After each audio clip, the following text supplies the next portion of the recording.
Kita mulakan kuliah malam ini dengan baca kitab Al-Fatihah. A'udzubillahi minasyaitonirrajim. Bismillahirrahmanirrahim.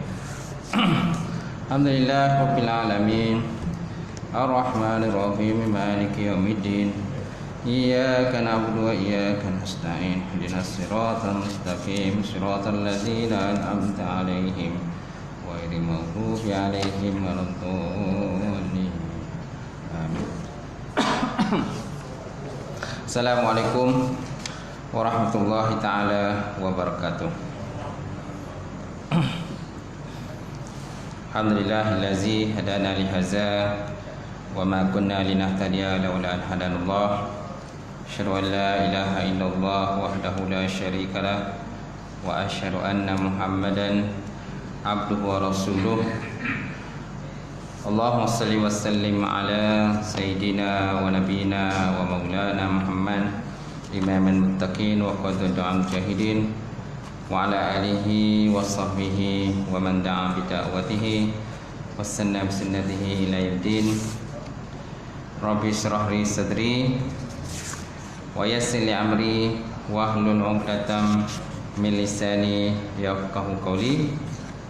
Subhanaka la ilma lana illa ma 'allamtana innaka antal alimul hakim. Wala haula wala quwwata illa billahil aliyyil azim. Qala Allah Subhanahu wa ta'ala fi kitabil azim.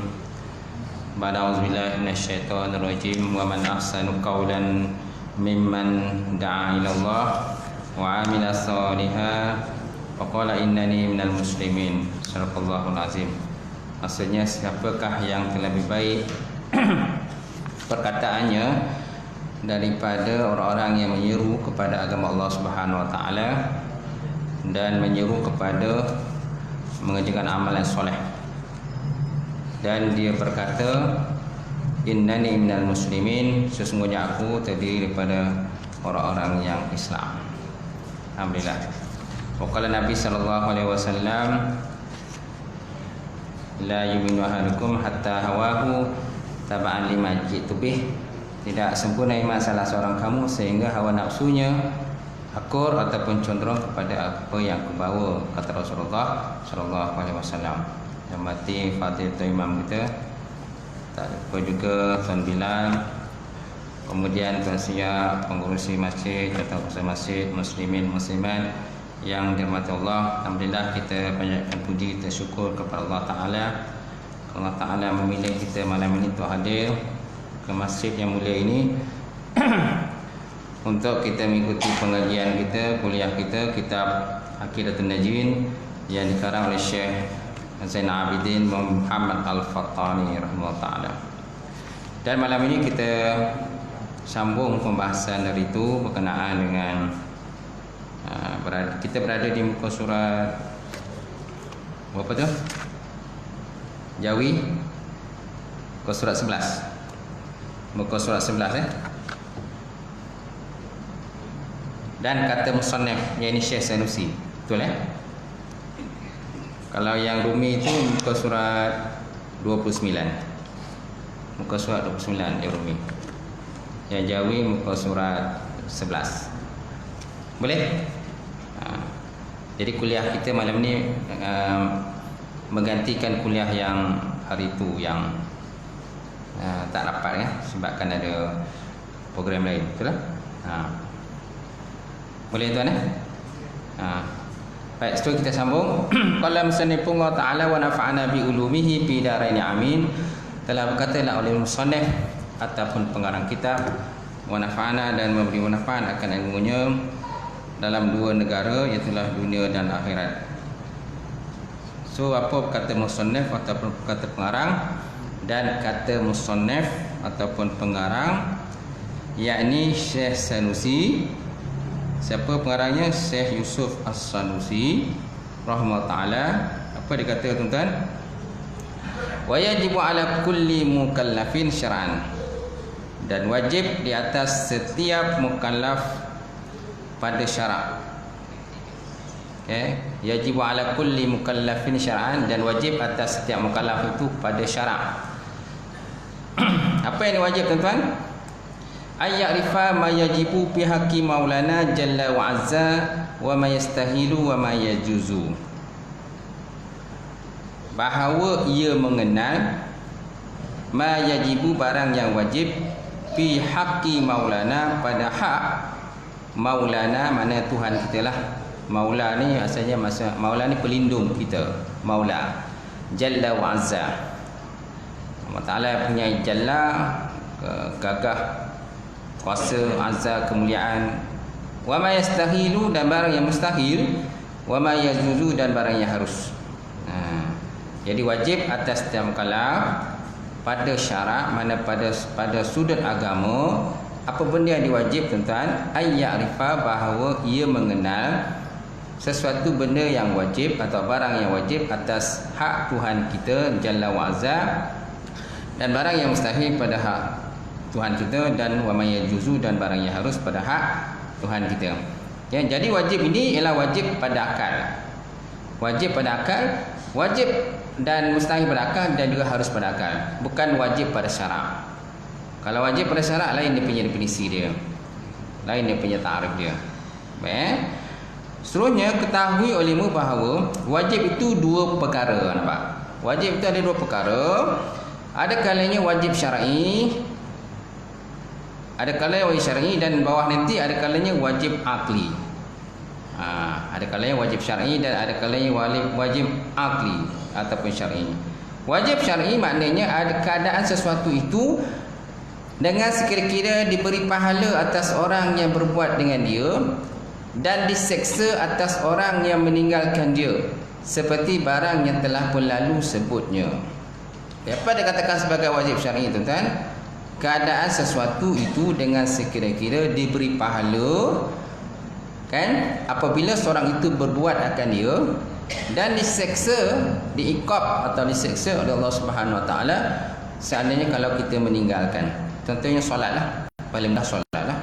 Solat adalah benda yang diwajibkan oleh Allah Ta'ala ke atas setiap mukallaf, sama ada lelaki atau perempuan. Barang siapa yang meninggalkannya, maka akan diiqab dan diseksa oleh Allah Subhanahu Wa Ta'ala di dalam neraka. Okey. Aqimus solah wa atuz zakah. Dirikan sembahyang, tunaikan zakat. As-salatu imanuddin, faman aqamaha faqad aqamadin, wa man tarakaha faqad hadamadin. Sembahyang itu tiang agama. Maka barang siapa mendirikan sembahyang, sungguhnya dia mendirikan agamanya. Dan barang siapa meninggalkan sembahyang, sesungguhnya dia meruntuhkan agamanya. Dia meruntuhkan akan agamanya. Banyak kalau Malaysia tu tak sembahyang. Orang Islam pun ramai zaman sekarang ni tak sembahyang. Kan? Dia buat sembahyang kadang-kadang je, ataupun jarang-jarang lah, jarang-jarang buat. Sesekali je buat. Ataupun bila dah susah besok, barulah dia sibuk nak sembahyang. Bila dah sihat, dia tak nak sembahyang. Dia buat berbagai alasan, kan? Dia kata tak ada masa nak sembahyang, sibuk, kan? Ada benda lain perlu nak dikejar dan sebagainya.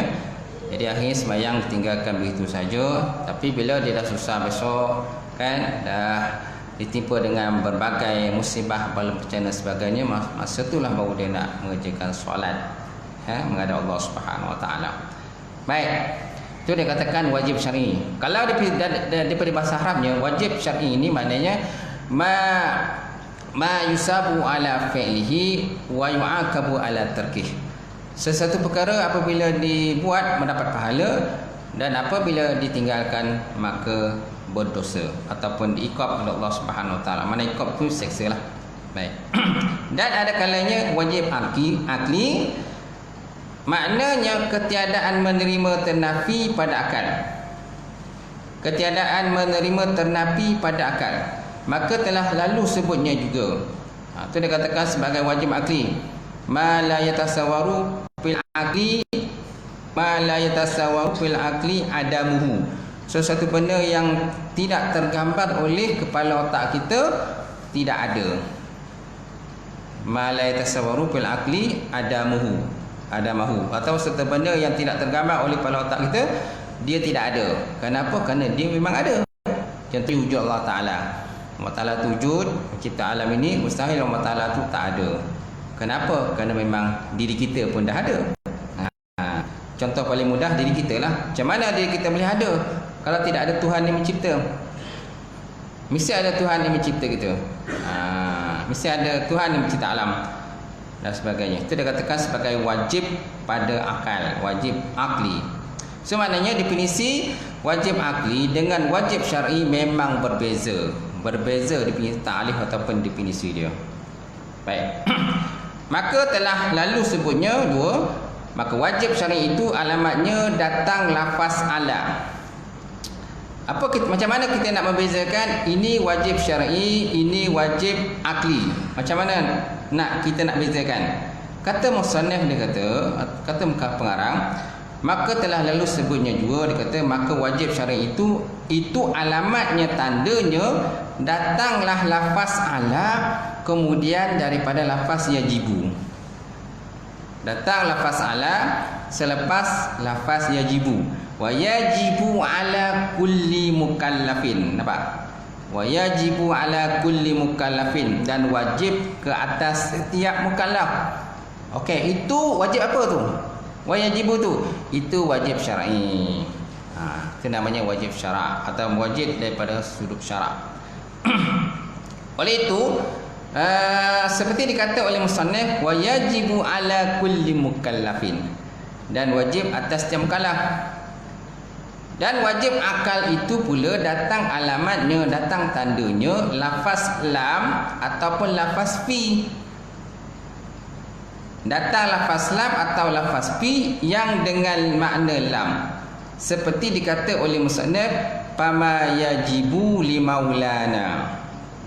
Fama yajibu limaulana, dan barang yang wajib bagi maulana, Tuhan kita ataupun pelindung kita. Fama yajibu limaulana. Okey. So dekat situ ada perkataan apa? Datang alamatnya lafaz lam. Lafaz lam atau lafaz fi. Kat situ ada lam kan, limaulana. Fama yajibu limaulana, ada lam di situ. Jadi lam itu datang selepas kalimat yajibu.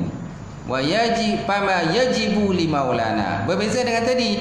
Yang tadi dia kata wa yajibu ala kulli mukallafin. Yang di bawah dia kata fama yajibu limaulana. Semua ada datang lam. Datang lam ataupun datang fi. Wa yajibu fama yajibu fi maulana pun boleh. Fama yajibu fi maulana ataupun fama yajibu limaulana.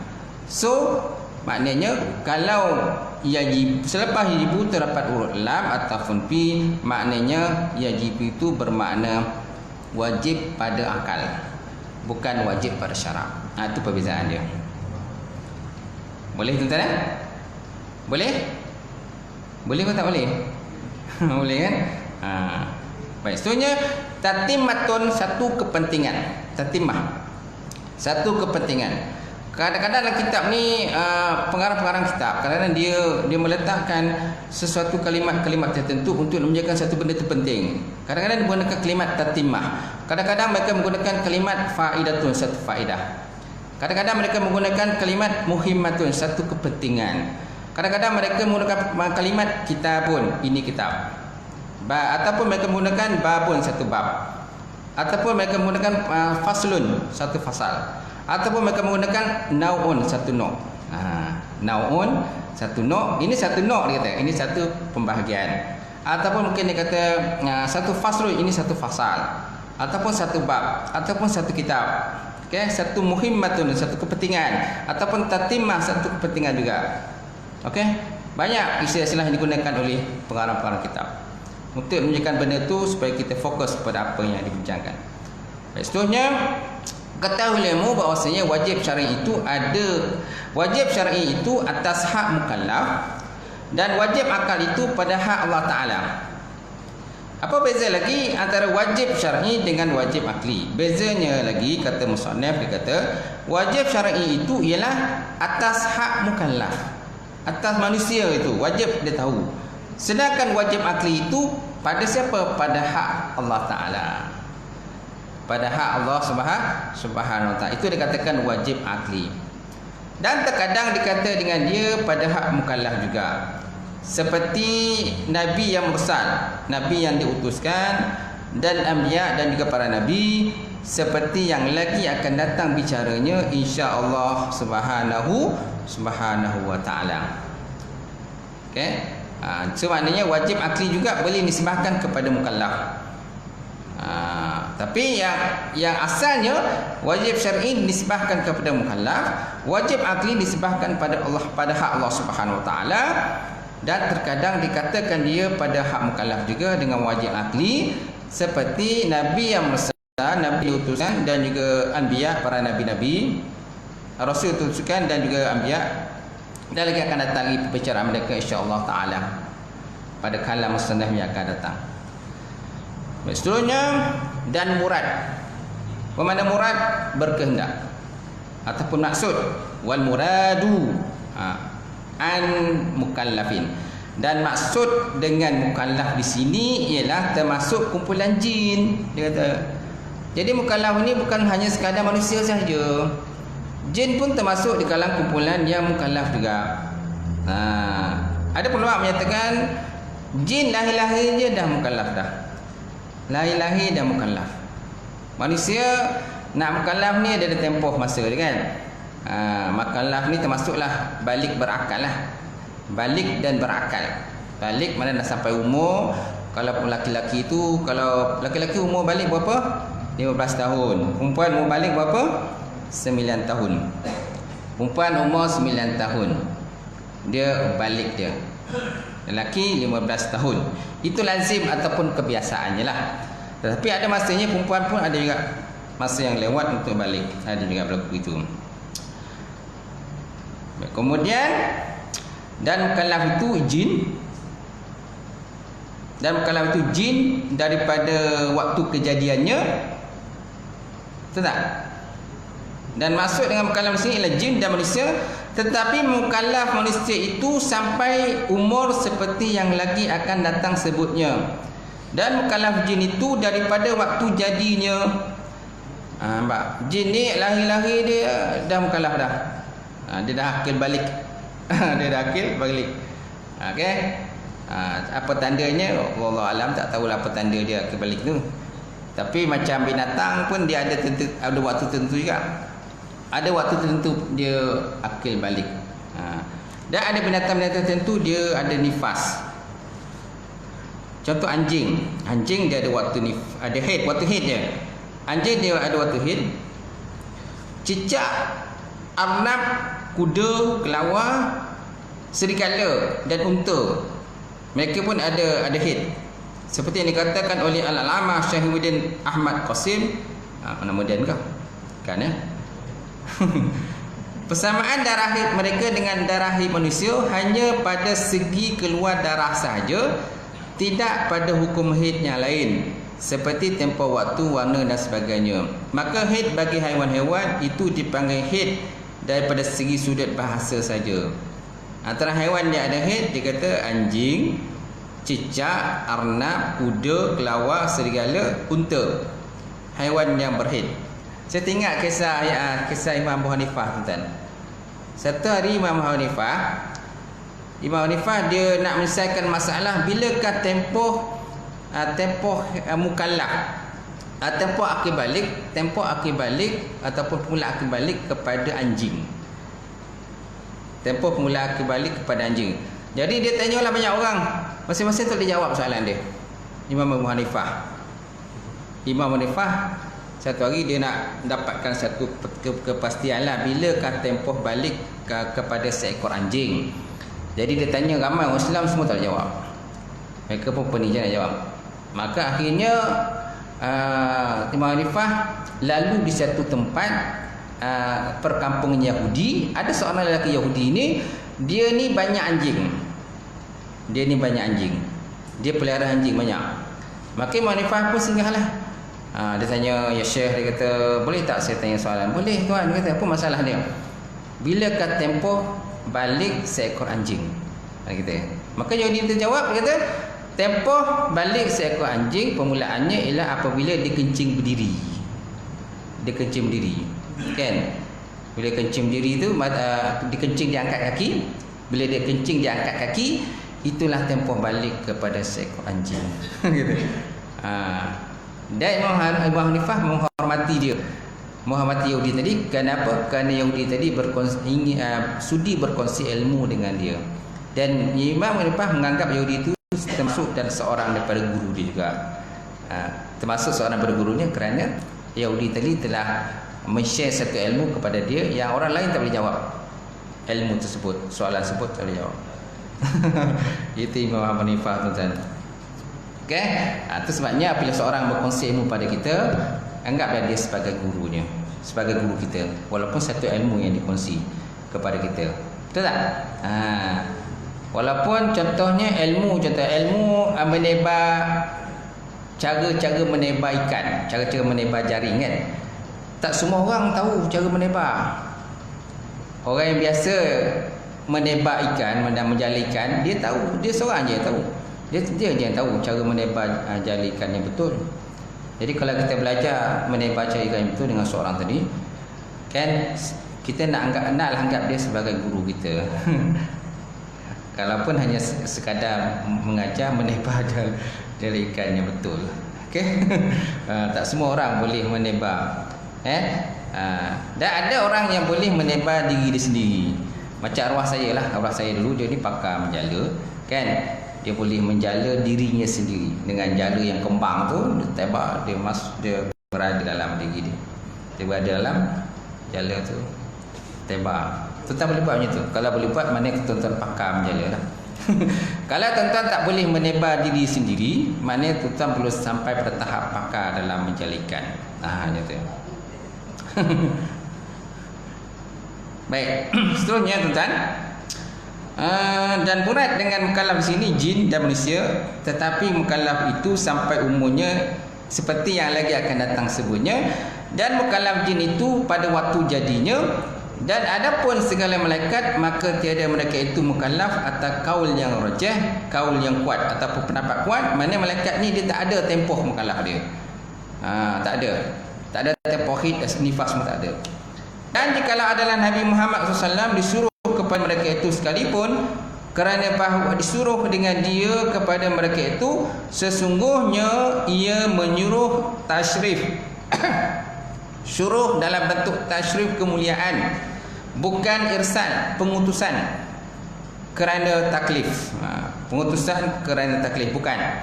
Sebenarnya kalau Nabi Muhammad SAW berdakwah kepada malaikat, berdakwah pada malaikat, mana dakwah Nabi itu bukan dakwah sebagai mentaklifkan hukum, tetapi sebagai dakwah tashrif, memuliakan para malaikat tadi. Itu bezanya. Berbeza Nabi berdakwah dengan manusia, para jin dan sebagainya, dengan Nabi berdakwah kepada para malaikat, yang dipilih oleh Allah Subhanahu Wa Taala. Baik. Dan ketahui olehmu lagi bahawasanya mukallaf itu iaitu yang balik, lagi berakal, lagi sejahtera panca inderanya. Macam mana dikatakan sebagai mukallaf? Seorang yang telah pun balik, kemudian dia berakal, kemudian sejahtera panca inderanya. Mana matanya sejahtera, telinganya sejahtera, boleh mendengar, boleh melihat, mulut boleh bercakap. Okey, ini mana orang yang telah pun sejahtera panca inderanya. Dan jikalau pendengar atau pelihat semata-mata sekalipun, sekalipun yang ada tu pendengar atau penglihatan semata-mata, walaupun yang lain tu cacat, tangan cacat, kaki cacat dan sebagainya, tapi telinganya boleh mendengar dan mata dia boleh melihat. Dan lagi yang sampai dengan dia oleh dakwah bangkitnya Rasulullah SAW kepadanya. Kan? Lainlah kalau orang itu contohnya berada di kutub utara ataupun kutub selatan. Jadi orang ini tak perlu taklif lah. Kerana apa? Dia jauh, berada jauh daripada diutuskan baginda Rasulullah SAW, ataupun berada di satu pulau yang terpencil, berada di satu pulau yang terpencil, yang terputus hubungan dengan dunia luar. Jadi orang ini tak perlu taklif hukum lah. Ataupun berada di puncak gunung, Puncak gunung, dia suka tinggal kat gunung, dia tak suka tinggal kat bawah. Ada orang-orang tertentu tuan-tuan, mereka ni suka tinggal di puncak gunung, di bukit-bukit. Mereka tak suka tinggal di di kawasan-kawasan yang lembah-lembah. Okey? Macam contohnya orang yang tinggal di pergunungan Himalaya kan, pegunungan Himalaya. Di pegunungan Himalaya tu sebenarnya kita ramai orang yang tinggal kat situ.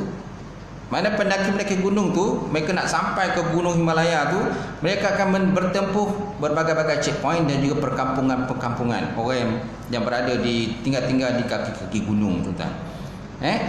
Kalau di Malaysia ni memang tak ada lawan tinggal dekat gunung, tapi di pegunungan Himalaya tu ramai. Orang-orang Tibet, orang-orang apa tu, mereka tinggal di kaki-kaki gunung tuan-tuan. Ataupun seorang tadi tinggal dalam hutan dan jauh pula daripada orang ramai.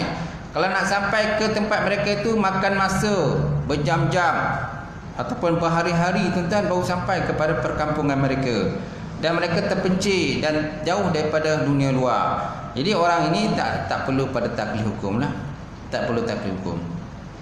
Melainkan kalau seandainya kita pergi sana sampaikan dakwah kepada mereka, mana dah beritahu pada tentang mereka tentang Islam, semaknanya dah ada taklif hukum pada mereka lah. Selagi mana kita tak pergi berdakwah pada mereka, mana tidak ada taklif hukum kepada mereka. Orang asli kan yang tinggal ke hutan-hutan. Mana? Kalau di Brazil tuan-tuan masih lagi banyak etnik tertentu kan yang tinggal di dalam kawasan-kawasan pendalaman. Malahan ada yang tidak berpakaian. Ada yang tidak berpakaian. Pakai cawat, ada pakai cawat aja. Ada yang bogel langsung. Laki-laki perempuan bogelnya tu. Tapi kalau tuan-tuan datang dikejar. Tuan-tuan datang dikejar. Takut ditangkap tuan-tuan. Kan? Itu di Brazil lah, yang masih tinggal di dalam hutan. Hutan Amazon namanya.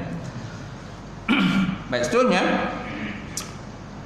Maka keluar kanak-kanak dan jikalau mumai sekalipun. Keluarlah kanak-kanak dan mumai, golongan walaupun dia mumai sekalipun, maka tiada ditaklifkan hukum pada mereka. Dan keluar juga orang gila. Orang gila tak ada taklif hukum.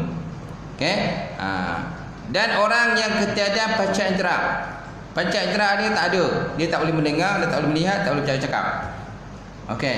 Ini pun susah juga orang nak dakwah.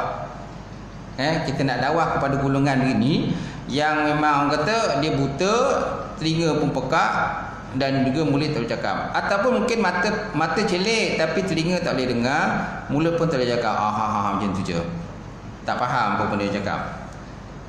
Kalau kita cerita tentang sembahyang pun dia tak faham apa benda dia sembahyang. Kalau kita suruh dia syahadah pun dia tak tahu, tak boleh nak syahadah. Kenapa? Kerana dia bisu. Dia bisu tak cakap dan telinga pun dia tak dengar apa yang kita cakap. Baik. Dan orang yang tiada sampai kepadanya oleh dakwah bangkit Rasulullah SAW kepadanya, maka tiada tiap-tiap daripada mereka itu mukallaf. Jadi mereka ini bukan dinamakan sebagai orang yang mukallaf, orang yang ditaklifkan hukum. Jadi mereka tak masuk lagi lah. Kecuali kalau kita berdakwah kepada mereka dengan dakwah yang mereka boleh faham. Macam orang buta kan, buta, pekak dan tak boleh cakap. Macam mana kita nak dakwah kepada mereka? Kalau ada satu cara dan teknik boleh kita dapat dakwah kepada mereka dan mereka faham apa yang kita cakap, mana dah ada taklif hukum pada mereka lah. Tapi selagi mana dia tak faham kita cakap, kan, dia berada dalam dunia ni sahaja, jadi tak ada taklif hukum pada mereka. Baik, kemudian bermula dituntut ibadah daripada kanak-kanak yang memayis seperti sembahyang dan puasa, bukan kerana taklifnya dengan dia, tetapi kerana menggemarkan ia di dalam ibadah supaya beradat ia akan ibadah. Ini antara benda yang dituntut kepada kanak-kanak. Kanak-kanak yang belum mayis kan, itu sebanyak kanak-kanak tuan-tuan, cucu-cucu kita ni memang kita kena tekankan dia sembahyang daripada awal usia dia lah. Nabi pun tuan-tuan suruh kan mengerjakan sembahyang pada seorang tadi apabila berumur 7 tahun. Kalau dah berumur 10 tahun tak sembahyang, maka naklah dirotan, dipukul ataupun dirotan dengan pukulan yang tidak mencederakan tubuh badan dia. Kenapa begitu? Supaya nanti bila dia dah balik dan merakal, dia dah tahu dah ini kewajipan sembahyang ni dia mesti kena buat. Dia mesti kena buat, nak tak nak kena buat. Jadi kalau seandainya dia dah umur 20 tahun, dah umur 40 tahun masih tak solat, jadi dia buat cincai-cincai lah. Nak tak nak terpulang pada dia lah. Kenapa? Kerana daripada kecil lagi dia memang dia tak dididik oleh mak ayah dia tentang kewajipan sembahyang. Baik. Bermula dituntut ibadah daripada kanak-kanak yang mumayyiz seperti sembahyang dan puasa bukan kerana taklifnya dengan dia, tetapi kerana menggemarkan di dalam ibadah supaya beradat ia dengan ibadah. Maka tiada meninggal ia dengan dia insya-Allah taala pada ketika bulugnya, ketika baliknya. Mana ketika balik biasa umur dia dah, kalau perempuan tu umur dia dah 9 tahun, lelaki dah umur 15 tahun, jadi dia faham dah macam mana dan kaedah-kaedah mengerjakan solat, macam mana mengambil wuduk yang betul, macam mana rukun sembahyang yang betul. Jadi dia faham, tenanglah. Bertudung contohnya, bertudung untuk aurat bagi perempuan. Lelaki pula auratnya antara lutut, pusat dengan lutut, dia dah faham dah. Jadi bila dah besar dia tahu dah, oh ni aurat, dia tak boleh dedahkan, aurat mesti ditutup. Ni kepala ni bagi perempuan ni, rambut adalah aurat. Rambut adalah aurat, jadi wajiblah ditutup. Baik, seterusnya, dan kesalahan-kesalahan ulama adakah membadai dengan dakwah barang mana Rasul ada ia, dan jikalau Adam sekalipun atau tak dapat tiada daripada dakwah disuruh dengan dia kepada manusia itu. Disuruh. Dan kesalahan ulama balik, kesalahan ulama adakah memadai ia dengan dakwah barang mana Rasul ada ia, dan jikalau Adam sekalipun atau tak dapat tiada dengan dakwah disuruh dengan dia kepada manusia itu. Ini ada khilaflah di kalangan ulama. Khilaf ulama. Adakah memadai dengan dakwah barang mana Rasul ada ia, atau jikalau Adam sekalipun. Adakah memadai atau tidak? Ini ada khilaf lah di kalangan ulama. Bermula kaul yang sahih iaitu yang kedua, yakni kaul yang berkata tak dapat tiada daripada dakwah Rasul yang tertentu menyampaikan risalah itu kepada manusia, bukan barang mana Rasul, seperti kaul yang pertama. Ulang balik, bermula kaul yang sahih itu yang kedua. Mana yang kedua mana? Atau tak dapat tiada daripada dakwah Rasul dengan dia kepada manusia.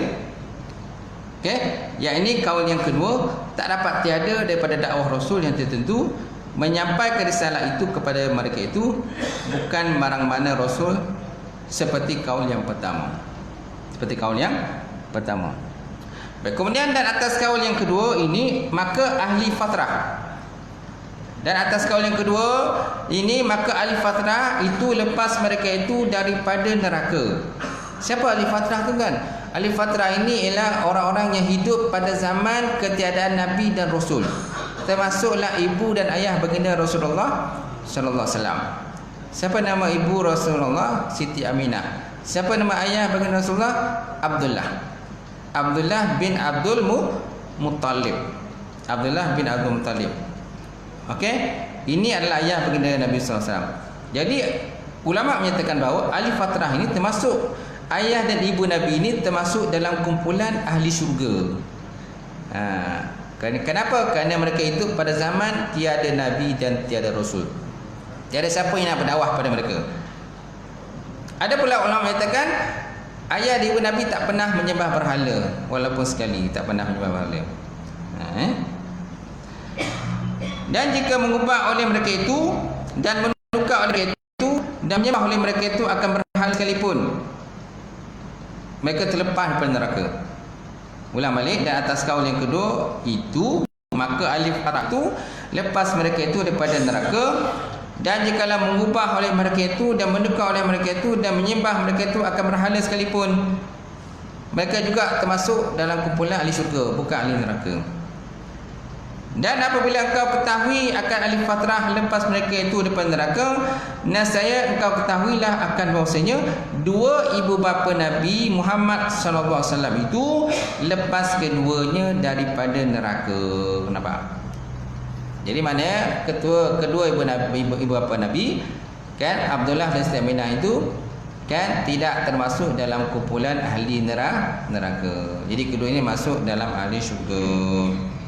Okey, kenapa tuan-tuan? Kerana keduanya itu terdiri daripada golongan ahli fatrah.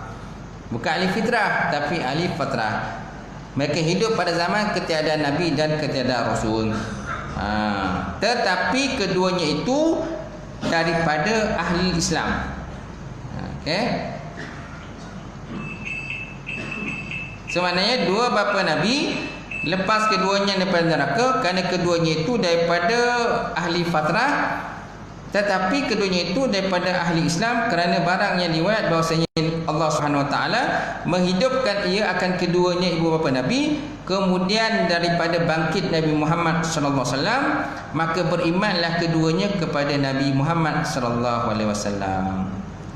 Ada riwayat menyatakan bahawa kan ibu bapa Nabi itu dihidupkan semula atas permintaan baginda Rasulullah, maka Allah Taala menghidupkan semula kedua ibu bapa baginda Rasulullah SAW dan akhirnya beriman kepada baginda Rasulullah sallallahu alaihi wasallam. Kerana inilah berkatalah setengah mereka itu, apa kata mereka itu tuan-tuan? Apa dia punya syair itu?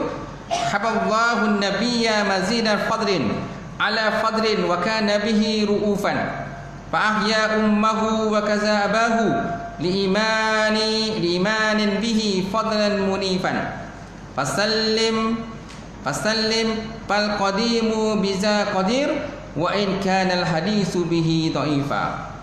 Syair Arab Haballahu nabiyya mazida fadlin ala fadlin wa kana bihi ra'ufa fa ahya ummuhu wa kaza abahu liimanin bihi fadlan munifa fasallim faqadimu biza qadir wa in kana al hadisu bihi dha'ifa.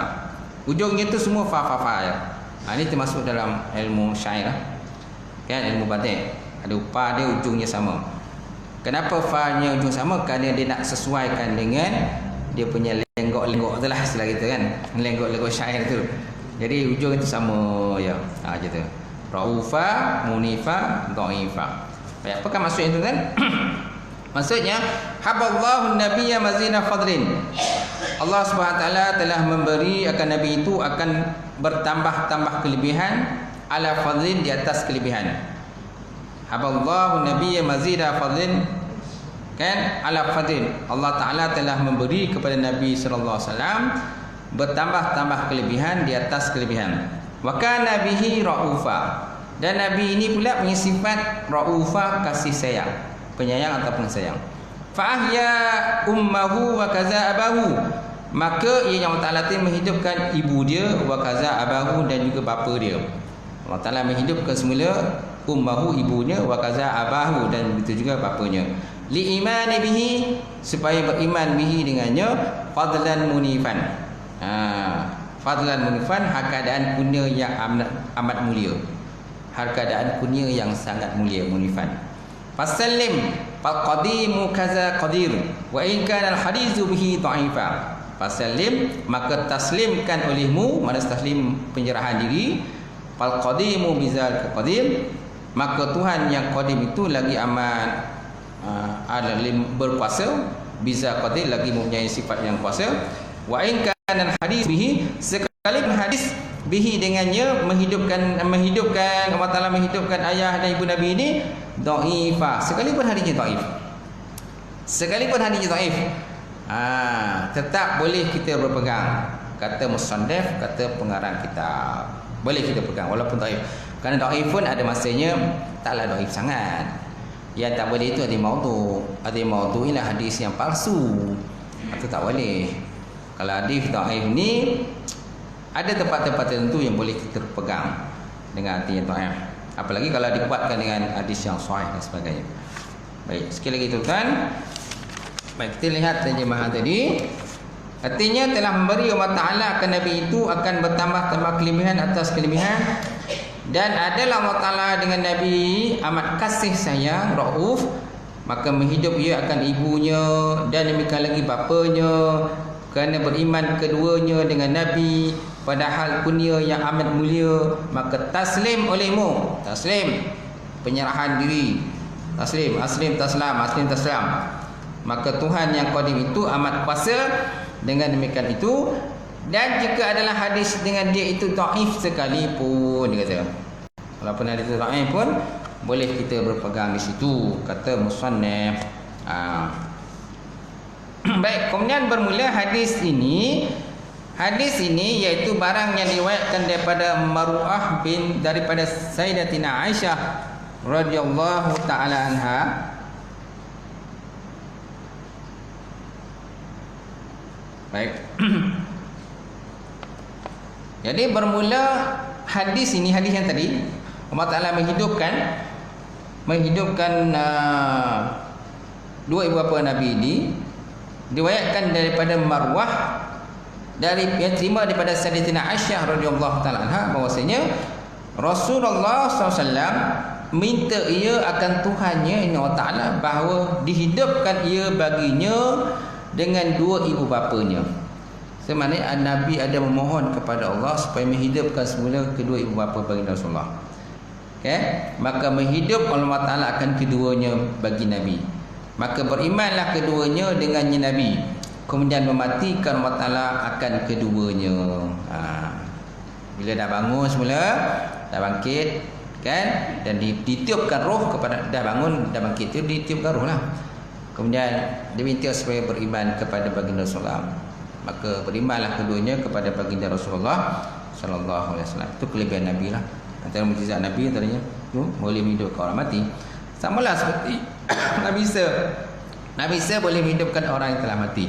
Itu kelebihan ada pada Nabi Isa alaihissalam. Kemudian telah berkata Sahih, bermula Allah Ta'ala kuasa atas tiap-tiap sesuatu. Harus bermula Allah Ta'ala kuasa atas tiap sesuatu.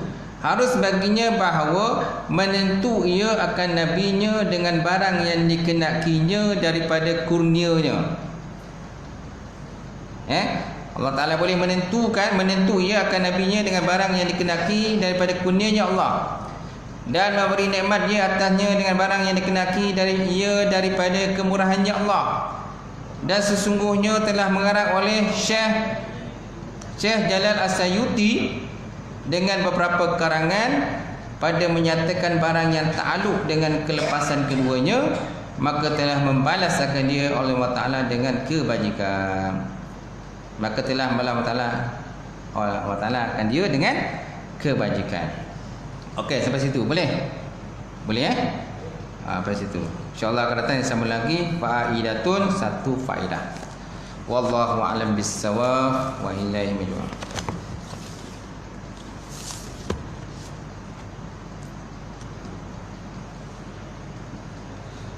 Okey, kalau ada pertanyaan, ada?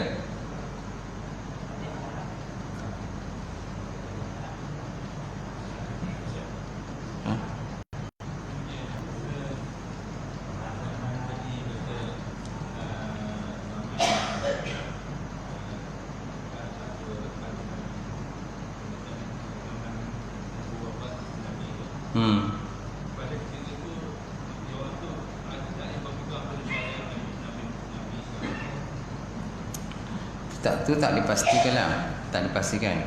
Saya rasa ada. Saya rasa dia lah yang berpegang dengan syariat-syariat Nabi sebelumnya pun.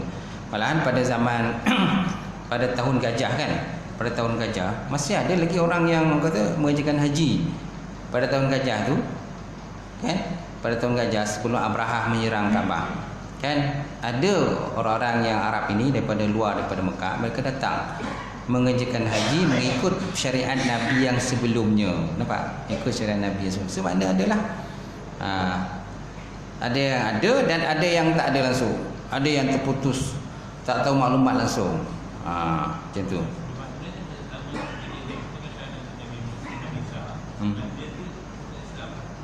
Ya? Zaman Nabi Isa. Yalah, kalau ada berpegang dengan syariat Nabi Isa. Tapi bila Nabi Muhammad dah dilahirkan, dilantik dengan Nabi, maka terbatallah syariat mereka tu. Mereka kena beriman dengan baginda Rasulullah SAW. Tapi kalau mereka masih beriman dengan Nabi Isa, maka tak diterima lah oleh Allah Ta'ala. Ataupun mereka beriman dengan syariat Nabi Musa, mereka nak pegang lagi dengan syariat, sedangkan Nabi Muhammad dah lahir dah. Jadi tak boleh lah, terbatal lah dia punya akidah tu kena bertukar kepada mengamalkan syariat baginda Rasulullah SAW. Okey? Boleh? Okey, cukup. Auzubillahi minasyaitonir rajim. Bismillahirrahmanirrahim. Alhamdulillah rabbil alamin wassalatu wassalamu ala asyrofil mursalin wa ala alihi washabbihi ajmain. Allahumma zidna ilman nafi'a wa qina sariqa wa lam taqabbal rizqan halalan mubarakatan katsira. Wa sayyana fataya alim wa lana qulubana bi nuri ma'rifataka wa ta'ala ta'arifin. Allahu akbar bidin Allahu akbar bidin Allah haza jam'al marhuba wa tafarraqana min ba'di tafarruqal ma'suma rabbana tahbaidana wa baina qawmina bil haqq wa anta fatihin rabbana faghfir lana dhunubana wa kaffina sayyi'atina wa tawaffana ma'al abrar rabbana atina fid dunya hasanah wa fil akhirati hasanah wa qina azabannar subhana rabbika rabbil izzati amma yasifun wa salamun alal mursalin alhamdulillahi rabbil alamin qabalallahu minkum.